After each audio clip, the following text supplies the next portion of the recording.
الحمد لله رب العالمين حمدا كثيرا طيبا مباركا فيه، وصلي اللهم وسلم وبارك على سيدنا وسيدنا النبي المصطفى الامين وعلى اله وصحبه ومن والاه.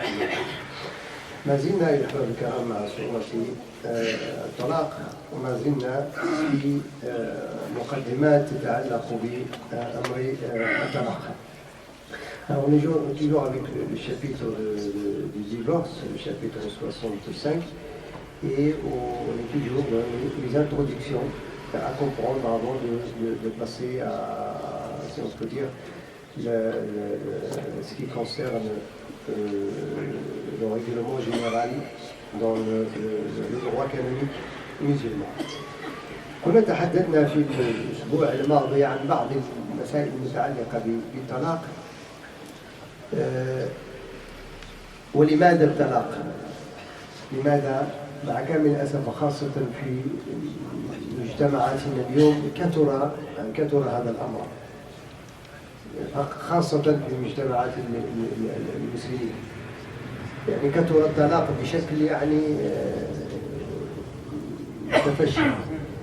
فمن أكبر أسباب الطلاق هو عدم احترام مقاصد الزواج وشروط وضوابط للزواج، لأنه الشرع حينما جعل الزواج علاقة بين رجل وامرأة على وجه الدوام، ولمقصد العفة ولمقصد الأولاد ولمقصد كذا، هذه الأمور كلها مع كامل الأسف اليوم إلا نادرا تحترم.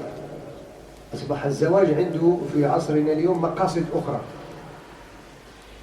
فيا إما الإنسان يريد أن يتزوج من أجل المال، أو يتزوج من أجل وضعية اجتماعية معينة، أو تجد الزواج جواز فورسي، هذا أن العائلة لا تريد الزواج إلا من فلان، والبنت لا تريد، أو البنت تريد والأولاد والعائلة لا تريد. هذه الأمور كلها في الأخير مع كامل الأسف هي التي تفضي إلى الطلاق، لأنه حينما لا نحترم الضوابط الشرعية في القران الزواج بطبيعة الحال لا يمكن أن تعطي نتائجها. لهذا فإن النبي صلى الله عليه وسلم قد حدد ضوابط معينة تفاديا للطلاق. هو الذي قال لنا بالنسبة للرجل الذي يريد أن يتزوج كيف ينبغي أن يعني تقبل أو ترفض الأسرة والبنت الزواج به.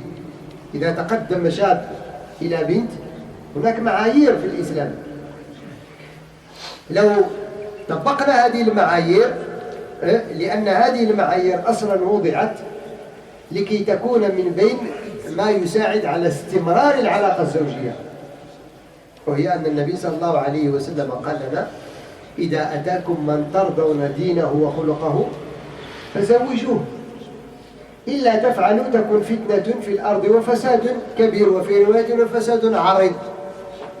إذن هذا الفساد الكبير والفتنة هي التي أراد النبي أن تتفاداها الأمة حينما يطلب أحد يد بنت سواء من نفسها أو من أهلها. ينبغي أن تنظر إلى معيارين أساسيين: دينه وأخلاقه. إذا كان إنسان له دين، إنسان يعني يحترم دينه ويطبق دينه وعنده أخلاق. الآن إلا نادرا نسأل عن هذه الأمور. إذا جاء الواحد يتزوج يعني يشوف واش خدام، واش عنده كذا، وفين خدام، وبس صلي. وهذا مشكل، لأنه حينما يعني تتزوج بنت فقط لأنه يعمل ولأنه ابن فلان ولأنه كذا، ستنتهي هذه الأمور حينما يصل الإنسان إلى هذا المبتغى، وصل إلى المال، وصل إلى السمعة، وصل إلى كذا، المقصد تحقق. إذا ماذا يأتي بعده؟ الفتنة والفساد العريض. ومن جهة البنت، الشاب الذي يريد أن يتزوج بنتا، النبي وضع المعايير، قد تنكح المرأة لأربع: لجمالها ولمالها ولنسبها ولدينها، فاظفر بذات الدين تربت يداك. الحديث النبي قال الشاب يريد أن يتزوج يبحث عن المرأة إما لجمال لأنها جميلة، أو لأنها عند مال، أو لأنها ذات نسب بنت فلان وعلان، أو لأنها متدينة. كل واحد يبحث عن هذه الأمور. فالنبي صلى الله عليه وسلم قال أنت إذا تريد الاستمرار في الحياة الزوجية وأولاد وذرية صالحة ابحث عن التي لها الدين، لأن المال قد يخون الإنسان. الإنسان قد يكون عنده المال اليوم وغدا ما عنده المال. والجمال لا يفسد لا يصلح العطار ما أفسده الدهر كما تقول المثال العربي. الجمال يعني إذا تجاوزت المرأة سن معين الجمال يمشي. وبنت فلان قد تكون بنت فلان، ولكن قد ينتهي الأمر بفلان أن يطرح في السجن، وإن كان أو هي أن تأتي مصيبة فتخون نسبها. لذلك النبي قال إذا كانت المرأة تزوج بها من أجل الدين فالدين هو جمال لا يفنى، والرأس المال الذي لا يكمل، والنسب الذي لا ينقطع هو الدين. الدين هو جمال لا يبلى بالزمان، جمال الدين لا يبلى بالزمان. وكنز الدين لا ينتهي بالنفقة، ونسب الدين لا ينقطع بانقطاع النسب الدين. لذلك قال فاظفر بذات الدين تربت. وبعض العلماء قالوا ما معنى تربت يداك؟ شنو تربت؟ تربت جاء من التراب. يداك يعني ملئت يداك بالتراب أو التصقت يداك بالتراب، يعني سيذهب الجمال والمال والنسب وسيبقى لك التراب إذا لم تأخذ الدين، لأن الدين هو الذي يبقى. إذن لما الناس اليوم لم يحترموا هذه الضوابط والقواعد بطبيعة الحال، حينما تزوج بنتك لإنسان ما عنده أخلاق ولا دين بطبيعة الحال إذا رأى غيرها أحسن سيرميها. حينما أنت تتزوج ببنت لا دين لها وعندها نسب وكذا، قد تطغى عليك بنسبها أو تطغى عليك بمالها أو تطغى عليك بجمالها وتطلب الفراق غدا وبعد غد، لأن ما فيش دين. إذن لمعالجة المسألة أنا بغي أن نعرف أن من أسباب الطلاق نحن المجتمع والأولاد والأوساط وهذه الأمور كلها. لذلك الإسلام من البدء وضع للزواج قواعد معينة تفاديا لهذا الطلاق. لذلك كان الطلاق يعني لم يكن بهذا الشكل في السابق. ما كان الناس يطلقون هكذا، لأنه لماذا الإنسان قبل أن يدخل إلى مشروع الزواج يدخل إليه يعني متينا، يعني بقواعد متينة. Alors je disais, avant d'y aller, parce que c'est facile de vous citer les sortes de divorces, le zawaj, on avait parlé un tout petit peu la semaine dernière, mais j'ai vu qu'il faut continuer cette introduction pour bien comprendre pourquoi il y a le divorce. Et étant donné qu'on commence toujours le mariage avec la joie et avec beaucoup de choses, hein, mais en fin du temps, pourquoi on a autant de divorces dans notre contexte aujourd'hui? Surtout, je parle au sein de la communauté musulmane. Tout simplement, la réponse, tout simplement, parce qu'on n'a pas respecté les bases du mariage. Quand on ne respecte pas les bases et les règles et les conditions que l'islam nous a données, il a entouré l'acte de mariage avec des principes et des conditions et des piliers. Si on ne les respecte pas, automatiquement, le mariage qui n'est pas fondu sur ces règles, ces bases, c'est vers l'échec. C'est pour ça que le prophète sallallahu alayhi wa sallam nous a précisé certaines choses. Il a anticipé, le prophète sallallahu alayhi wa sallam. Faites attention. Et il nous a dit, pour l'homme qui cherche à se marier, il y a des critères. On n'accepte pas, une fille ne doit pas accepter de se marier avec un homme parce que c'est un homme. C'est pas ça l'objectif. Parce que c'est un homme, c'est bon, je vais me marier avec lui. Non. En fait, nous a donné des critères. Un homme non plus ne veut pas se marier avec une femme parce que c'est une femme.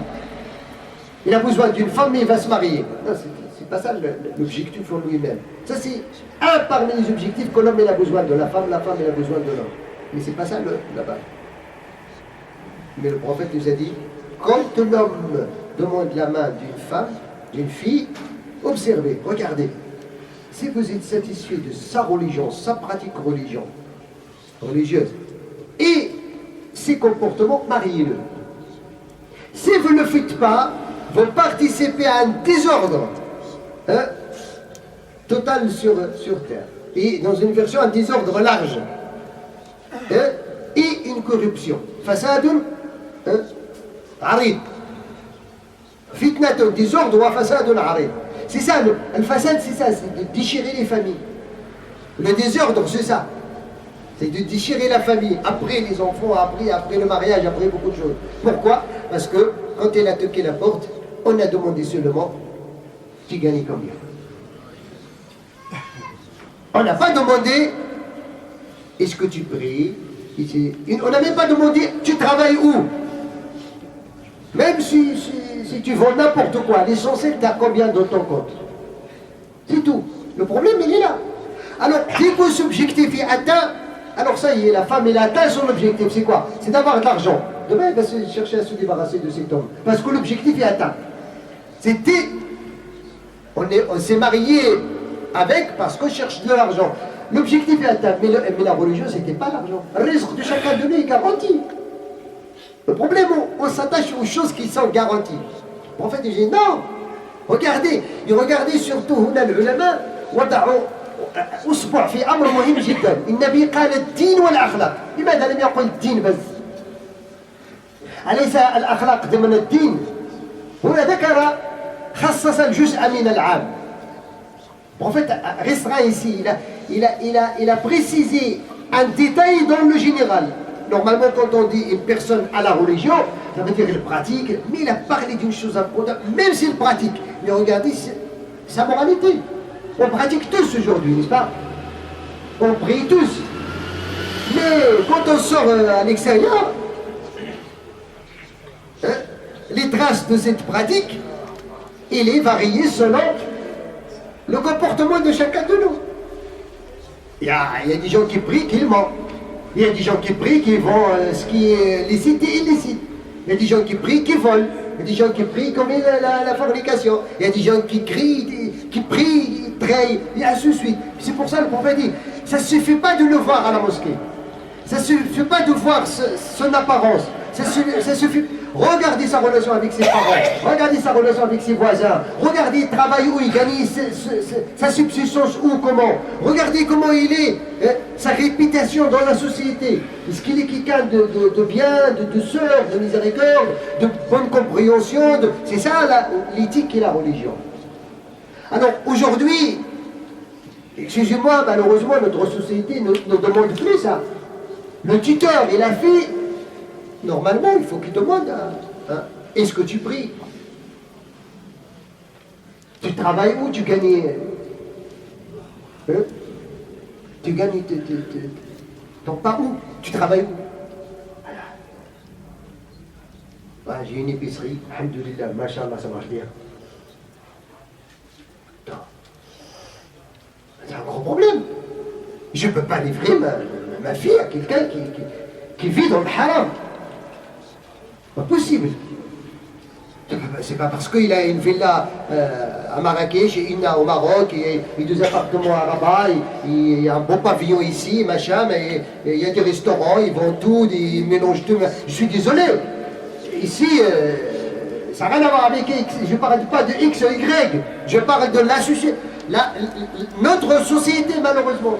Je ne peux pas personnellement livrer ma fille à quelqu'un qui consomme et qui mange, et qui va faire consommer, et qui va éduquer ses enfants dans ce qui est haram.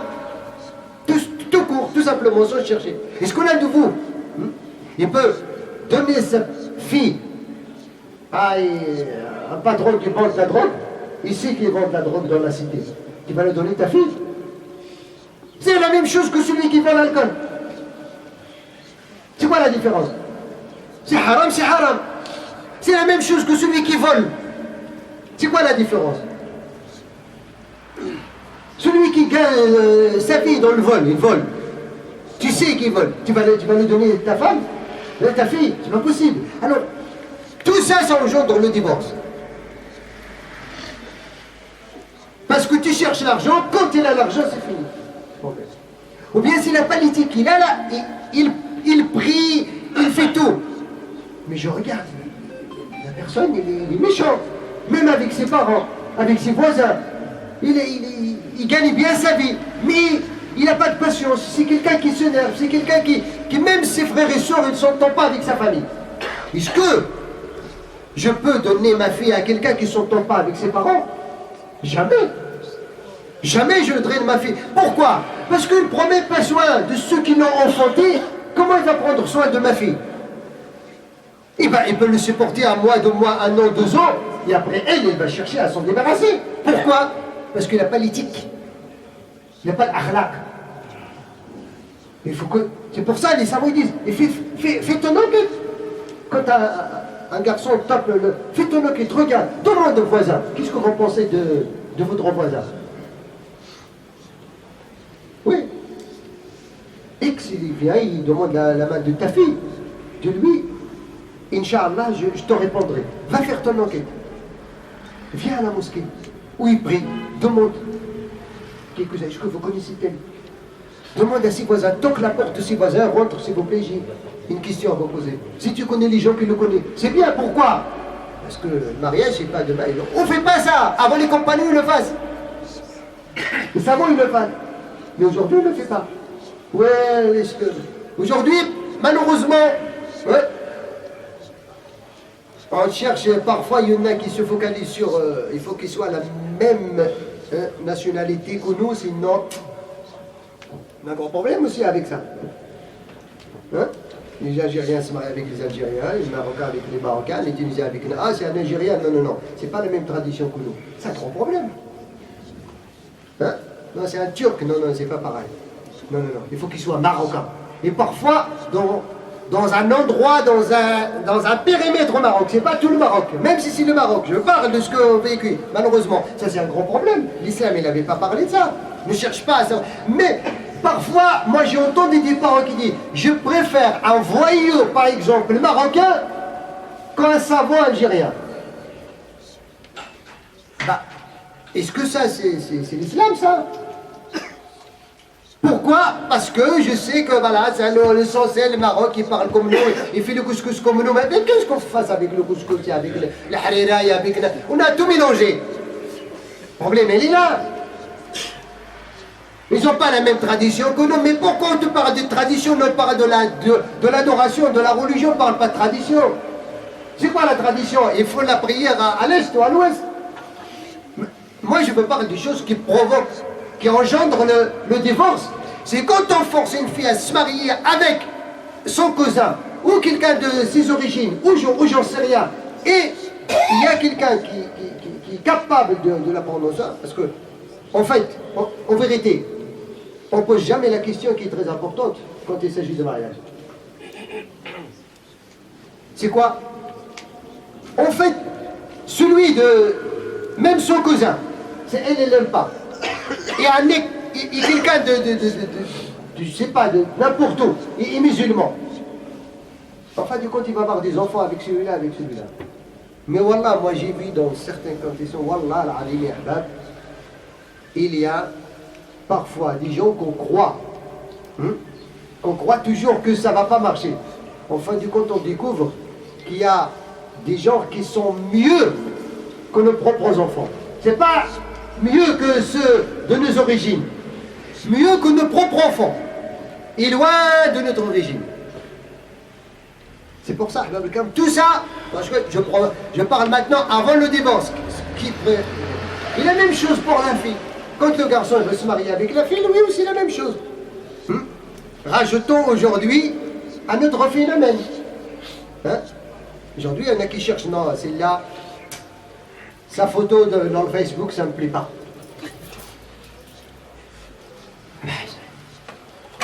Un mariage à travers les réseaux sociaux, c'est un mariage qui va être fondé sur des éléments. Hein? Savez-vous aujourd'hui on peut bien maquiller la photo, hein? Hein? Il y en a même qui sont surpris quand il a vu la photo, il a dit ça y est, c'est là le bonheur que je cherche. Quand il l'a rencontré, il a trouvé un autre visage. C'était pas le même de. Parce que c'est. Le karam, ça se passe pas à travers les réseaux sociaux. Et pas, le problème, il est là. Et toi, tu cherches que la beauté. On a dit que le prophète, c'est vrai, il a dit qu'il y en a qui cherchent la beauté, mais c'est pas l'objectif, la beauté. C'est pas l'objectif, la beauté. L'objectif, c'est la filiation. C'est l'affection, c'est la descendance que tu vas enfanter, c'est ça l'objectif. Pour ça le prophète il nous a dit, regarde, la beauté, l'argent, la fils de tel, tout ça, ça part. Cherche celle qui a la religion. C'est ça, il faut qu'on fasse attention à cela. C'est pour ça malheureusement quand je dis, quand un homme aussi se marie avec une femme par sa beauté, par ses origines, quand il atteint l'objectif, automatiquement à la fin du compte, c'est le divorce.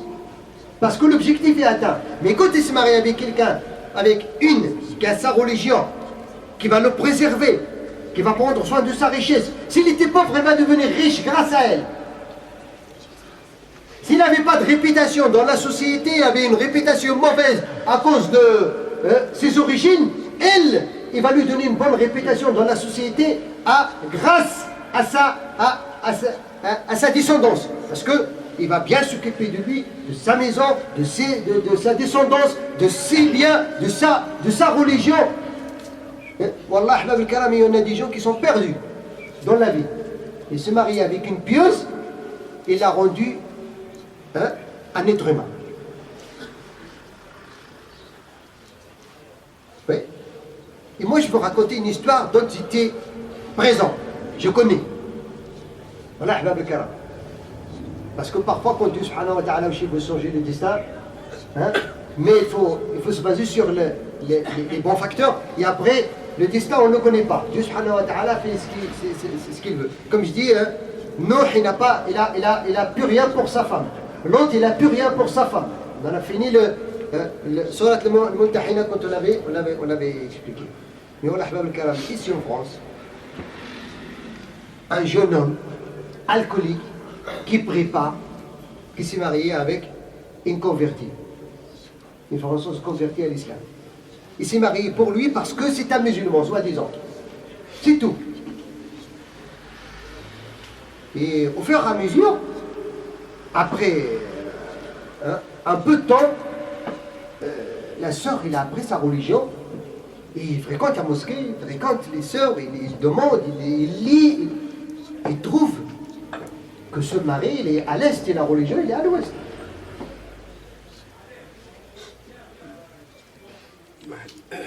Et à un certain moment, il a fréquenté sa famille, il a vu, il a été très heureux avec sa famille, il voit sa famille pratiquante quand il va au bled et ainsi de suite.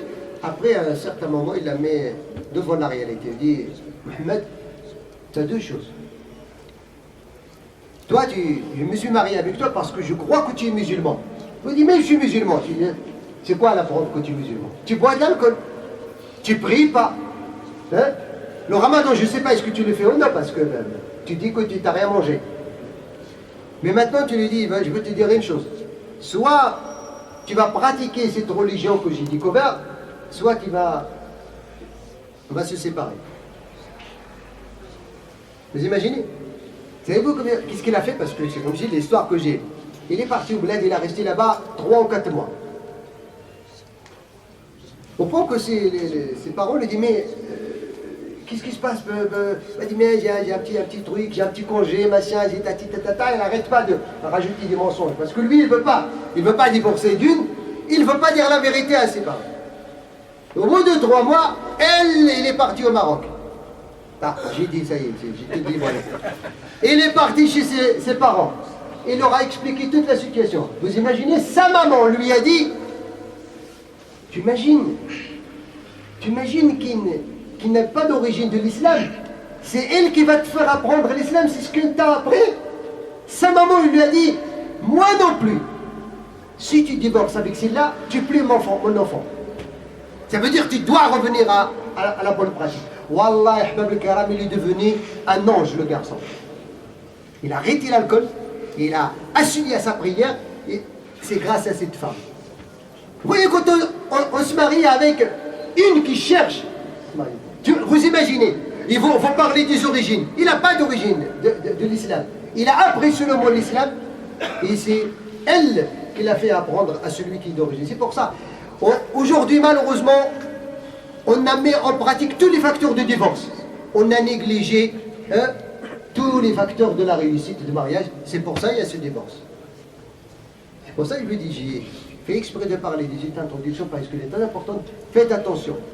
Si vous ne voulez pas participer au divorce de vos enfants, mettez les conseils prophétiques en ordre. Si vous voulez protéger vos enfants, quel que soit un garçon ou fille, vous devez leur parler de ça. Parce que la plupart des facteurs du divorce, c'est cela. Et je finis avec un hadith à savoir. Le divorce, c'est l'action la plus humée au shaitan. C'est le démon. أخرج الإمام مسلم من حديث النبي صلى الله عليه وسلم قال إن الشيطان ينصب عرشه فوق الماء. Le démon, il met son trône sur l'eau pour se rassembler à Dieu. Et il envoie ses soldats.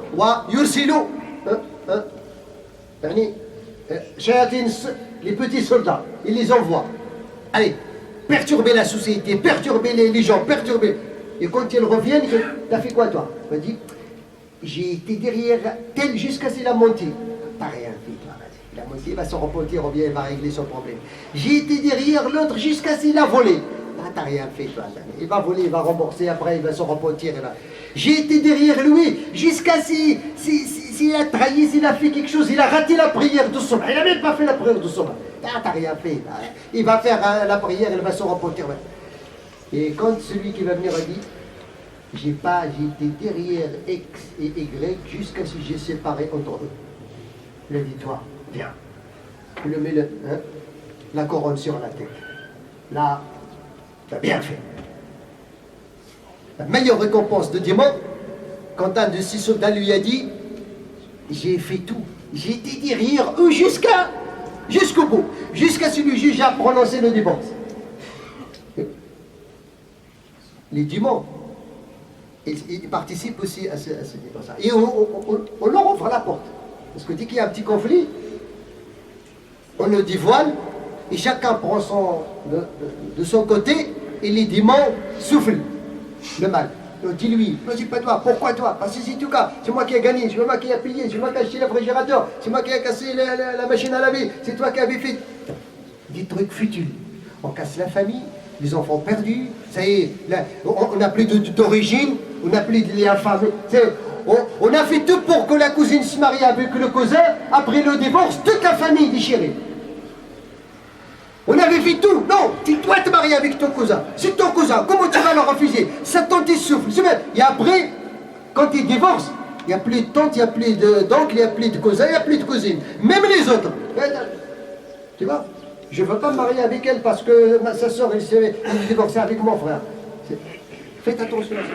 Alors mettez en pratique les principes religieux dans l'acte de mariage si vous voulez éviter ce phénomène.